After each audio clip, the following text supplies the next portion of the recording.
নমস্কার সুপ্রিয় দর্শক ও শ্রোতা মণ্ডলী, আমি আশিস মৌলিক। শ্রীমদ্ ভগবদ গীতার নবম অধ্যায়ের 32 নম্বর শ্লোক নিয়ে দীনকৃষ্ণ ঠাকুর আঙ্গুল তুলেছিল এবং বর্তমানে দীনকৃষ্ণ ঠাকুরের অন্ধ ভক্তরা সেই শ্লোকটি দেখিয়ে বলে যে দেখুন, গীতাতে এই নবম অধ্যায়ের 32 নম্বর শ্লোক বলছে যে নারীরা কত নিচু, শূদ্ররা কত নিচু, বৈশ্যরা কত নিচু।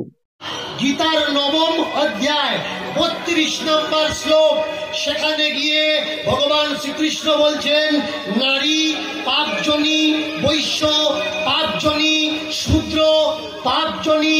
এবার পুণ্যজনীকে বলার বাকি থাকে না। তাহলে নারী যদি পাপজনী হয়, বৈশ্য যদি পাপজনী হয়, শূদ্র যদি পাপজনী হয়, বলুন তো এই জগৎকে সৃষ্টি কারা করছে? নারী করছে তো। তাহলে ভগবান শ্রীকৃষ্ণ নারীদের কি করে পাপজনী বলতে পারে? এবার বলুন, গীতাতে এমন নোংরা কথা কে লিখলো? ভগবান বলেছে না কিছু মানুষ লিখেছে?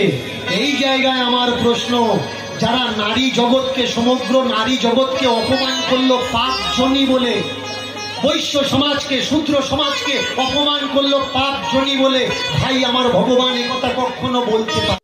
কিন্তু আজ আমি প্রমাণ করব এই নবম অধ্যায়ের শ্রীমদ্ ভগবদ গীতার নবম অধ্যায়ের 32 নম্বর শ্লোক আসলে এর মাহাত্ম্য কি, এবং এই মাহাত্ম্য যদি জানে একটি মানুষের জীবন সম্পূর্ণ পরিবর্তন হয়ে যাবে এবং তিনি সর্বোচ্চ গতির স্থান পাবে। আজ সেই নিয়ে কথা বলবো, কিন্তু তার আগে আরেকটি কথা, যে কারণে এই ভিডিওটি করছি সেটি হলো দীনকৃষ্ণ ঠাকুরের অন্ধ ভক্ত সুরজিৎ সিং, তাকে নিয়ে সে যে গীতার অর্থ বোঝে না, গীতার অপব্যাখ্যা করতে গিয়ে ধরা পড়ে গেল। এই ভিডিওটি আমি যখন করেছিলাম, সেই ভিডিওতে এসে অশোক বিশ্বাস নামক একজন মহাশয়, যিনি দীনকৃষ্ণ ঠাকুরের অন্ধ ভক্ত, তার কমেন্ট দেখলেই বোঝা যাচ্ছে যে তিনি আমাকে বলেছেন গীতার নবম অধ্যায়ের 32 নম্বর শ্লোকটি বুঝিয়ে দিতে। আজ বুঝিয়ে দেওয়ার জন্যই আমি এখানে বসেছি। আপনারা প্রথমে কমেন্টটি দেখুন, তিনি কি লিখছেন। তিনি লিখছেন, তার নাম হলো অশোক বিশ্বাস। তো সেই মহাশয় আমাকে বলছেন, তুমি নিজের কথাই ধরা পড়লে। আমি আমার নিজের কথাই ধরা পড়লাম। শূদ্ররা চাকরি করবে, এটা তুমি কোথায় পেলে? শূদ্রের কাজ, ওনার এই কথার উত্তরে বলি, শূদ্রের কাজ হচ্ছে দাসত্ব করা, সেবা করা। আর সেবা করা, কর্ম করা, দাসত্ব করা, কর্মী হিসেবে শূদ্রকে বলা হয়েছে। শূদ্ররা চাকরি করবে, দাসত্ব অর্থাৎ চাকরি বা চাকরগিরি বললে শব্দগুলো শুনতে হয়তো খারাপ লাগছে। চাকরি শব্দটা চাকর শব্দ থেকে এসছে, যারা চাকর তারাই চাকরি করে, কেউ কিছু মনে করবেন না, আমি জাস্ট বুঝিয়ে বলার জন্য বলছি। অর্থাৎ দাসত্ব বা করা মানে চাকরি করা, দাস মানে চাকর। উনি সেটা বুঝতে পারলেন না। অর্থাৎ বর্তমানে যারা চাকরি করছি সবাই দাসত্ব করছি, সে ব্রাহ্মণ ঘরের সন্তান হোক, ক্ষত্রিয় ঘরের সন্তান হোক, বৈশ্য ঘরের সন্তান হোক, আর বা শূদ্র ঘরেরই সন্তান হোক, অর্থাৎ তিনি যে বর্ণেরই হোক না কেন, তিনি কিন্তু দাসত্বই করছেন, অর্থাৎ চাকরিগিরি করছেন, অর্থাৎ চাকরি করছেন। এটা নিশ্চয়ই বোঝা গেল। সবচেয়ে বড় জিনিস তিনি লিখলেন, শূদ্রের তো কোনো কাজের অধিকার নেই। আপনাকে কে বলেছে শূদ্রের কোনো কাজের অধিকার নেই? শূদ্রের কাজ হলো সেবা করা, চাকরি করা, দাসত্বগিরি করা। বর্তমানে আমরা যারা সার্ভিস করছি, সার্ভেন্ট, সেটা সরকারি সার্ভেন্ট হই আর বেসরকারি সার্ভেন্ট হই, অর্থাৎ চাকর সরকারি চাকরি হই আর বেসরকারি চাকরি হয়, সে কিন্তু সেই সেই সংস্থা, সেই সরকারি সংস্থা বা বেসরকারি সংস্থা যাই হোক না কেন, সেই সংস্থার আন্ডারে দাসত্বগিরি করে। সেই সংস্থার যে আদেশ, সেই অনুযায়ী তাকে কাজ করতে হয়। তার স্বাধীনতা সেই সংস্থার ভিতরে থাকে না। অর্থাৎ সার্ভেন্ট বা চাকর বা দাস, চাকরি, সার্ভিস বা দাসত্ব একই কথা। শূদ্রদের জন্য সেবা কার্য দেওয়া হয়েছে যে তুমি তিনটে জাতির সেবা করবে, অর্থাৎ চাকরি করবে তিনটে জাতির আন্ডারে, অর্থাৎ ব্রাহ্মণের আন্ডারে, ক্ষত্রিয়ের আন্ডারে, বৈশ্যের আন্ডারে। ক্ষত্রিয় গভর্নমেন্ট, বর্তমানে আমাদের সমাজ বদলে গেছে, সেই জন্য তিনি হয়তো বুঝতে পারছেন না।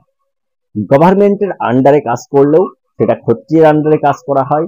একজন ব্রাহ্মণ তিনি যে বিদ্যালয় শিক্ষা প্রতিষ্ঠানে শিক্ষাদান করবেন, সেই শিক্ষা প্রতিষ্ঠানটি তৈরি করা, যে মানে ধরুন শিক্ষা প্রতিষ্ঠান তৈরি করতে যে যে ম্যাটেরিয়ালস লাগবে সেই ম্যাটেরিয়ালস গুলো তৈরি করার, সেই শিক্ষা প্রতিষ্ঠানটি সঠিকভাবে তৈরি করার, এবং একজন ব্যবসায়ী ব্যবসা করবে তার ব্যবসায়িক জিনিসপত্রগুলো তৈরি করার কাজে তাকে সাহায্য করবে এবং তার দাসত্ব করবে, এটাই শূদ্রের কাজ, যা আমরা বর্তমানে সকল বর্ণের লোকই করছি। অর্থাৎ ব্রাহ্মণ, ক্ষত্রিয়, বৈশ্য, শূদ্র সকলেই এখন দাসত্ব করছি, কারণ না কারণ দাসত্ব করছি। আমরা বর্তমান সময়ে সবাই শূদ্রেই পরিণত হয়েছি। এখানে ব্রাহ্মণ, ক্ষত্রিয় বা বৈশ্য খুব কমই পাওয়া যাবে। আসুন, তারপর উনি বলছেন, আর ব্রাহ্মণ যদি পূজা পাঠ করবে তাহলে চাকরি করছে কেন? বললাম, আপনার প্রশ্নের উত্তর নিশ্চয় পেয়েছেন। বর্তমানে আমরা ব্রাহ্মণত্ব ছেড়ে দিয়েছি, দিয়ে আমরা শূদ্রত্ব গ্রহণ করে নিয়েছি। যারা ব্রাহ্মণ তারা শূদ্রত্ব গ্রহণ করে নিয়ে চাকরি করছেন, কারণ জীবিকা, পেট, পরিবারকে রক্ষা করার জন্য তাদেরকে চাকরি করতে হচ্ছে। কারণ অতীতের সময় আর বর্তমানের পরিপ্রেক্ষিত দুটো পার্থক্য আছে, এটা নিশ্চয়ই আপনার মাথায় ঢুকেছে, বা না ঢুকলে আবার বলবেন। তারপর বলছে, আরে ভাই, গীতা ছোঁয়ার অধিকার তোমার আছে? না ভাই, গীতা ছোঁয়ার অধিকার আমার থাকবে কেন? দীনকৃষ্ণ ঠাকুরের আছে, সুরজিৎ শ্রীর আছে, যারা গীতার অপব্যাখ্যা করছে তাদের আছে, আমরা ছুতে পারবো কেন? কারণ আমরা যে আপনাদের সঠিকটা জানানোর চেষ্টা করছি, গীতার মধ্যে যে জ্ঞানটা রয়েছে সেই জ্ঞানটা তুলে দেওয়ার চেষ্টা করছি, সত্যটা আপনাদের সামনে প্রকাশ করছি। আর গীতার অপব্যাখ্যা করে আপনাদের মস্তিষ্ক মুড়িয়ে খেয়ে আপনাদের গন্ধব বানিয়ে দিচ্ছে, তারা গীতা ছোবে এবং সমাজকে কলুষিত করবে। বাহ, দারুণ চিন্তা ভাবনা আপনাদের। সত্যিই দীনকৃষ্ণ আপনাদেরকে বানিয়ে দিয়েছে, কয়েকটি গন্ধব তৈরি করে দিয়েছে। বলতে তো বাধ্য হলাম, গন্ধব আপনারা। উপযুক্ত গন্ধব না হলে দীনকৃষ্ণের মতো গাধার শরণাপন্ন হন। দীনকৃষ্ণ হচ্ছে সেই রাখাল, যে রাখাল গাধাগুলোকে চড়িয়ে বেড়াচ্ছে। আপনারা হলেন সেই গাধা যে দীনকৃষ্ণ যাদেরকে চড়িয়ে বেড়াচ্ছে, আপনারা হলেন সেই গাধা। একটু গীতা পড়ে দেখো, নবম অধ্যায়ে 32 নম্বর শ্লোক বলছে, বৈশ্য, শূদ্র, নারী এদের জন্ম পাপজনী থেকে। এটা একটু বুঝিয়ে দিও। হ্যাঁ, দীনকৃষ্ণ বলেছে না, এর বাইরে আপনার মাথায় তো কিছু ঢুকবে না। আসুন, সেই জন্যই তো এই ভিডিওটি করছি আজকে। তারপর বলছে, আগে ধর্মের ও আকথা কুকথা সংস্কার করো, তারপর মানুষের মন্তব্যের জবাব দেবো। ধর্মের কোনো আকথা কুকথাই নেই। ধর্মের মধ্যে, ধর্মশাস্ত্রের মধ্যে কোনো আকথা কুকথাই নেই।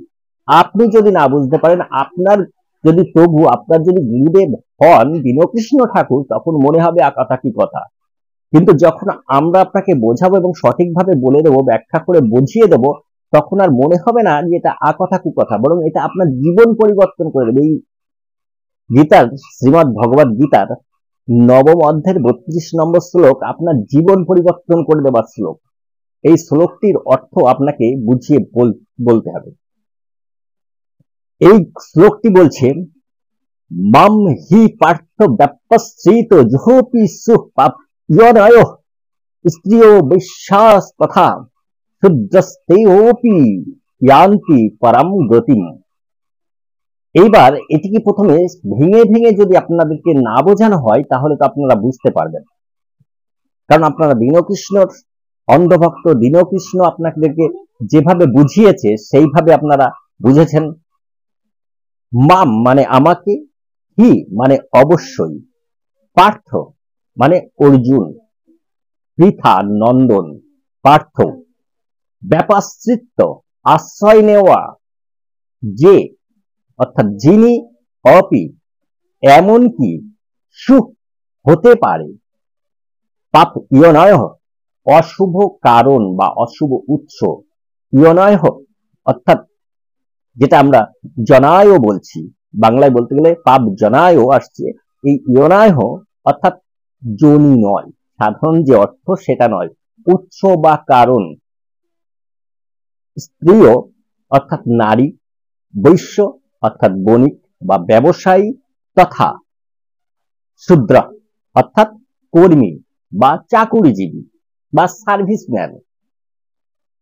তে ওপি অর্থাৎ তারাও, ইয়ান্তি অর্থাৎ যাই, পরম অর্থাৎ সর্বোচ্চ স্থান, পরম গতি অর্থাৎ গতি অর্থাৎ গন্তব্যে, পরম গন্তব্যে বা পরম গতিতে বা পরম লক্ষ্যে তারা পৌঁছে যেতে পারে, যার অর্থ দ্বারাই যারা আমার শরণাপন্ন হন পার্থ, যদি তারাও পাপ কারণ তথা নারী, বৈশ্য ও শূদ্র হন, এমনকি তারাও সর্বোচ্চ লক্ষ্য অর্জন করেন। এখানে নারীকে পাপজনী বলা হয়নি, বলা হয়েছে পাপ কারণ, পাপ ইয়নায়, পাপ কারণ অর্থাৎ পাপ কারণ কি, নেতিবাচকতা, আর পুণ্য কারণ কি, যে সক্রিয়তা, পজিটিভিটি, সেটা হচ্ছে পুণ্য, আর যেটা নেতিবাচক নেগেটিভ সেটা হলো পাপ। অর্থাৎ এখানে যেভাবে বলছে সেটা যদি ভালো করে দেখেন, যারা শ্রীকৃষ্ণ অর্থাৎ পরম চেতনা, যেটা আপনার আমার সকলের মধ্যে রয়েছে, সেই পরম চেতনার শরণাপন্ন হন, যারা সেই শ্রীকৃষ্ণ অর্থাৎ পরম চেতনার শরণাপন্ন হন, তারা যদিও তারা পাপ কারণ অর্থাৎ নেতিবাচক কারণ হন, নেতিবাচক উৎস হন, তথা তারা যদি স্ত্রীলোক হয় অথবা বৈশ্য হয় অথবা শূদ্র হয়, তারাও সর্বোচ্চ স্থান অর্জন করতে পারে। তাহলে নিজের চেতনাকে যদি আশ্রয় করা যায়, নিজের মধ্যে থাকা চেতনাকে যদি মানুষ আশ্রয় করে, তাহলে সেই নেগেটিভিটির কারণে যদি তার জীবনে জড়িয়ে থাকে সবকিছু, সেও সেই পরম স্থানে যেতে পারে। স্ত্রীলোক অর্থাৎ নারী, তারাও সেই পরম স্থানে যেতে পারে। চেতনার কারণকে যদি চেতনাকে যদি আশ্রয় করা যায়, তাহলে বৈশ্য অর্থাৎ বণিকরা যারা ব্যবসা বাণিজ্য করছে, তারাও সেই পরম স্থানে যেতে পারে, সর্বোচ্চ লক্ষ্যে পৌঁছাতে পারে। শূদ্র যারা চাকরি করছে, তারাও সেই পরম স্থান অর্থাৎ সর্বোচ্চ লক্ষ্যে পৌঁছাতে পারে। এইবার আরো বিষয়টি বুঝিয়ে দেওয়া যাক। একটি নারী সে যদি তার চেতনার আশ্রয় করে, তাহলে সে রাষ্ট্রপতি হতে পারে, প্রধানমন্ত্রী হতে পারে। সে নিজের চেতনাকে আশ্রয় করে অর্থাৎ শ্রীকৃষ্ণকে আশ্রয় করে সে সারা বিশ্বে নাম করতে পারে। একজন বণিক বা ব্যবসায়ী বা বৈশ্য পরম চেতনাকে আশ্রয় করে সে বিশাল ব্যবসা বাণিজ্য করতে পারে। একজন শূদ্র তার নিজের চেতনাকে আশ্রয় করে সে সেই কর্মী বা চাকরির সর্বোচ্চ পদে অধিষ্ঠিত হতে পারে। তেমন এই পাপ কারণগুলি অর্থাৎ নেগেটিভিটি গুলো থেকে, অর্থাৎ যদিও তারা নেগেটিভিটির ভিতর থাকে, কিন্তু যদি চেতনার আশ্রয় করে, তাহলে তার নিজের চেতনার কৃষ্ণের আশ্রয় নেয়, তাহলে সে সর্বোচ্চ স্থানে যেতে পারে। ব্রাহ্মণ অর্থাৎ যিনি জ্ঞানী, তার পরের শ্লোক আছে ব্রাহ্মণ, রাজর্ষি, এদের কথা কি বলবো। যারা ব্রাহ্মণ, যারা রাজা, তারাও যদি পরম চেতনার আশ্রয় নেন, তাহলে ব্রহ্মকে লাভ করতে পারে, রাজাও সুন্দরভাবে রাজত্ব পালন করতে পারে। এখানে আপনি যদি সেই পরম চেতনা নামক শ্রীকৃষ্ণের আশ্রয় না নেন, পরম চেতনার আশ্রয় না নিয়ে বলেন এখানে নারীকে, বৈশ্যকে, শূদ্রকে পাপজনী বলা হয়েছে। জনায় অর্থাৎ উৎস বা কারণ, পাপ অর্থাৎ নেগেটিভিটির কারণ। যেখানে যেগুলো নেগেটিভিটির কারণ, বৈশ্যরা একটা ব্যবসা করবে, সেখানে নেগেটিভিটি আসে। নারীরা একটা জায়গায় পৌঁছাবে, সেখানে নেগেটিভিটি আসে। একটি শূদ্র একটি চাকরি করছে, সেখানেও নেগেটিভিটি আসে। নেগেটিভিটির উৎস হলেও তারাও যদি চেতনার আশ্রয় নেয়, কৃষ্ণের আশ্রয় নেয়, তাহলে সেও সর্বোচ্চ স্থান অধিকার করতে পারে, লাভ করতে পারে। এই হচ্ছে গীতা। আপনি কি মনে করেন গীতা মৃত্যুর পর আপনাকে স্বর্গ দেবে? তাই বলেছে। গীতার কোথাও বলা নেই যে মৃত্যুর পর তোমাকে স্বর্গ দেওয়া। সে মৃত্যু আমরা অনবরত গ্রহণ করছি। এই যে নিঃশ্বাস গ্রহণ করলাম, জীবন নিলাম, নিঃশ্বাস ত্যাগ করলাম, মৃত্যু ঘটে গেল। অনবরত আমরা জীবন আর মৃত্যুর চক্রে রয়েছি। গীতাকে বুঝতে পারা দীনকৃষ্ণ বা সুরজিৎ সির কাজ নয়। বহু বড় বড় মনীষী, আমাদের মহান মনীষী শঙ্করাচার্যজি, তিনি এক ধরনের বুঝেছেন, প্রভুপাদ আরেক ধরনের বুঝেছেন, রামকৃষ্ণদেব আরেক ধরনের বুঝেছেন। তারা আধ্যাত্মিক পথে বোঝার চেষ্টা করেছেন। কিন্তু গীতার যে আধ্যাত্মিকতা, আত্মার উন্নতি, অর্থাৎ ইহ জগতে থেকে আত্মার যে উন্নতি করা, সেই উন্নতির দিক আপনি কিভাবে, আপনি যে স্থানে রয়েছেন সেই স্থান থেকে স্বর্গে যেতে পারবেন, সুখের স্থানে যেতে পারবেন, সেখান থেকে আরো স্থান মোক্ষতা পেতে পারবেন, মুক্তি, আপনাকে কোনো বাধা দিতে পারবে না। গীতা হলো সেই গ্রন্থ। গীতা নিয়ে চলে এসছেন, গীতা শ্লোক ব্যাখ্যা করে দাও যে এই শ্লোকটা কত খারাপ। এই নবম অধ্যায় শ্রীমদ্ ভাগবত গীতার নবম অধ্যায়ের 32 নম্বর শ্লোক দৃঢ়কৃষ্ণের মতো ভণ্ড কাছ থেকে শুনে আপনারা চলে আসছেন যে গীতা শ্লোক নবম অধ্যায়ের 32 নম্বর শ্লোক। আগে বুঝুন, জানুন, সঠিক শিক্ষা অর্জন করুন। সনাতন বৈদিক হিন্দু ধর্মগ্রন্থের উপর হাত তোলার আগে, আঙুল তোলার আগে আগে নিজের চেতনার শরণাপন্ন হন। কৃষ্ণ বারে বারে বলছে আমার শরণাপন্ন হও, অর্থাৎ চেতনা রূপে আপনার ভিতরে রয়েছে, আপনি কৃষ্ণের শরণাপন্ন হন, চেতনার শরণাপন্ন হন। দীনকৃষ্ণের শরণাপন্ন হলে আপনার মতো আপনি একটি মূর্খ গাধায় পরিণত হবেন। গাধা ছাড়া আপনাদেরকে আর কিছু বলা যাবে না। দীনকৃষ্ণ এবং দীনকৃষ্ণ শিষ্যদেরকে আমি গদ্ধব বা গাধা বলি। আজ এখানেই শেষ করলাম। সকলেই ভালো থাকুন, সুস্থ থাকুন এবং সকলকে ভালো রাখুন। জয় শ্রীরাম, জয় শ্রীকৃষ্ণ, নমস্কার, জয় হিন্দ, বন্দে মাতরম।